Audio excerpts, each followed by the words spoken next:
Hello all, it's nice seeing you, Joe's family and friends.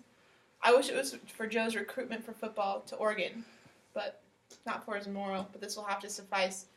If you don't know me, I'm Sami Kloewer. Joe and I attended the same babysitter, elementary school, and high school for all of our lives. I'm not sure about me, but Joe definitely held the position of my best friend. Joe is the one who taught me how to rollerblade. He knocked me down, and I wouldn't talk to him for 2 days. But I think that's the longest we've ever gone without talking to each other.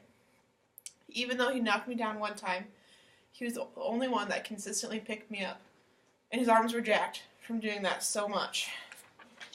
I remember so vividly the day he told me he had cancer. It was our 8th grade year, and we were going down to the park for every Saturday a game of basketball at 2 p.m. I met him down there, but he had no ball, no basketball shoes, and no shorts. But Joe did have a smile on his face.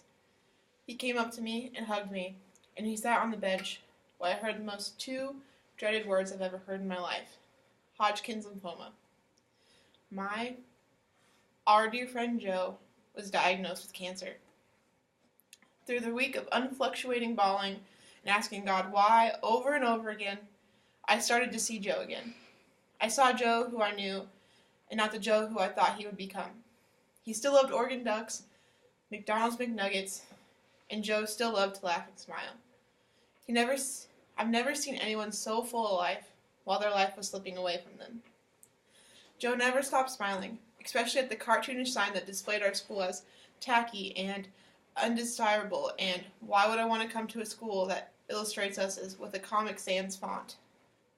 We all thought he was positive about it, but he honestly hated that sign. He had an extensive plan to remove it for our senior prank, which I gladly would have been a part of.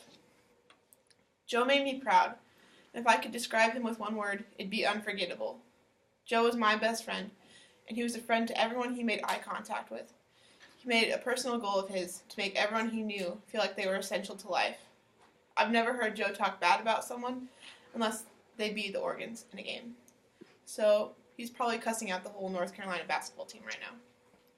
Joe fought a long 4-year war with cancer. He won many battles and fought hard, but Joe knew it was his time, and he was okay with that. And somehow now we have to learn how to be okay with that as well. This sign is going to live on for Joe. It's bold, like he was, clean cut like he was, lightning like he was, and memorable like he will always be. I'm so moved by all of you who came out today. He loved you all, and now we will always see him when we walk into school. Thank you.